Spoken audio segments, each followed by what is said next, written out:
Hi, and welcome back to ENTP Life. In today's video, I'm here to talk to you about what does ENTP life mean anyway. A lot of you out there think that ENTP life stands for the entrepreneur's life.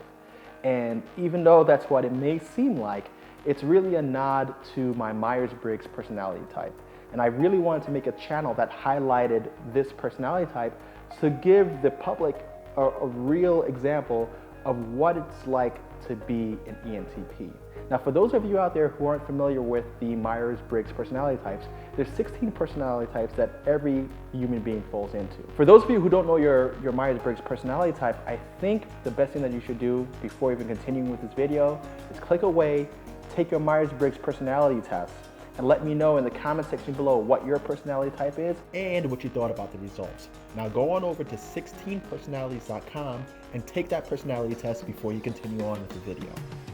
When I took this test, I was blown away because it characterized me exactly as I am. I always just thought I was a nut, right? I thought I was just a disorganized, crazy guy. And when I took this personality test, it really put everything into perspective for me and explained it in a way that I could understand.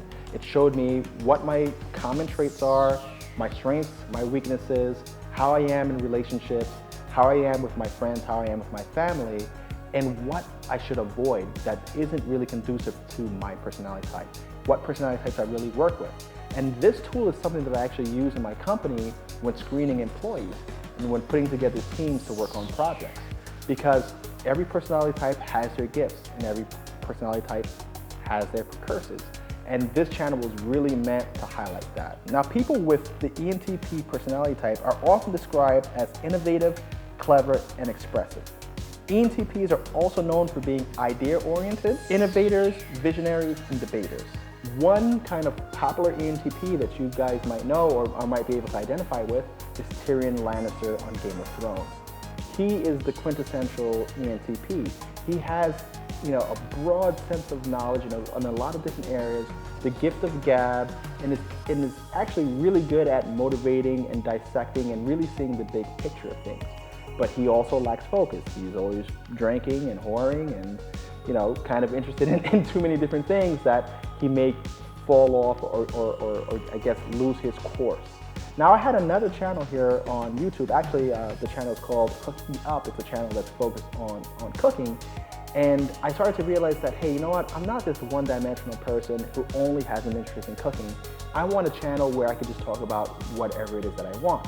Just to give you an idea as to how many things that I'm qualified in or highly skilled in, I'm gonna go through the list. I'm a pilot, hip-hop music producer, CEO of a home healthcare agency, X-ray tech, CAT scan technologist, auto body specialist, fashion photographer, product photographer.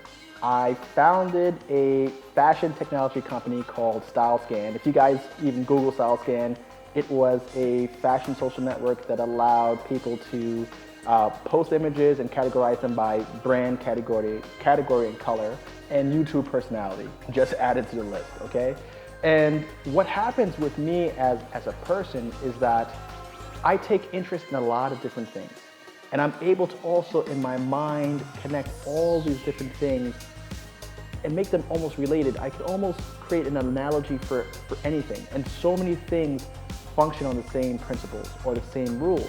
So I'm able to learn things really quickly, and I'm able to really hyper-focus. One problem with the ENT personality type is that since we're able to get attracted to a lot of different things, we're like the guy who chases the shiny thing all the time. We may start something that we are passionate about, everybody knows it, and then one morning wake up and say, I don't feel like doing that anymore, and move on to the next thing. We're really good at making money, and oftentimes said to not really know how to keep it.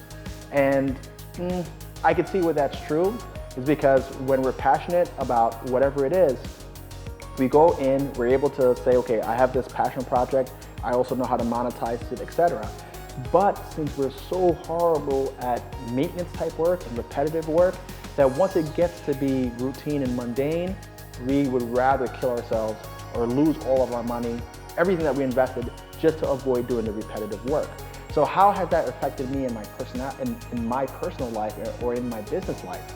Well, what I know is that my attention span is about 6 months, okay?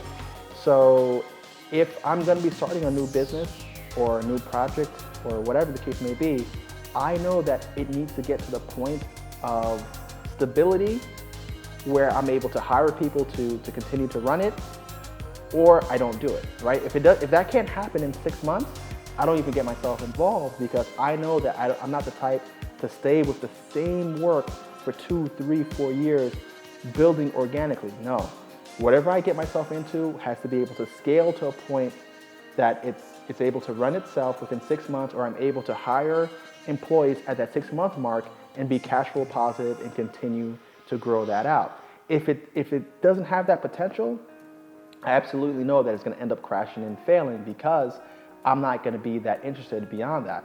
And what happens is, after I've been away from something long enough, it starts to get my interest again. So I come back around and say, okay, let me check in on this business and see how it's doing.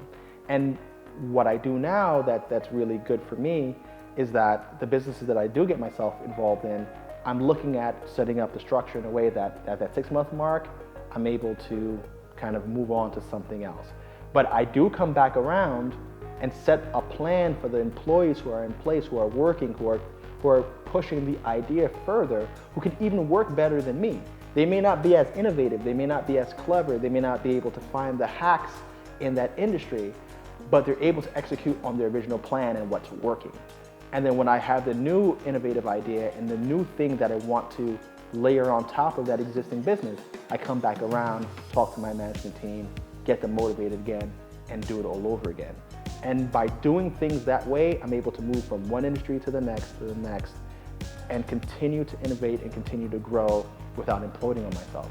Other ENTPs are known to kind of have the same patterns and almost become the guy that always has that great idea, that crazy uncle who's always inventing things but never really kind of gets past that, because they never realize that, hey, this is what's going on with me, and never structured or set themselves up to kind of protect themselves from those pitfalls.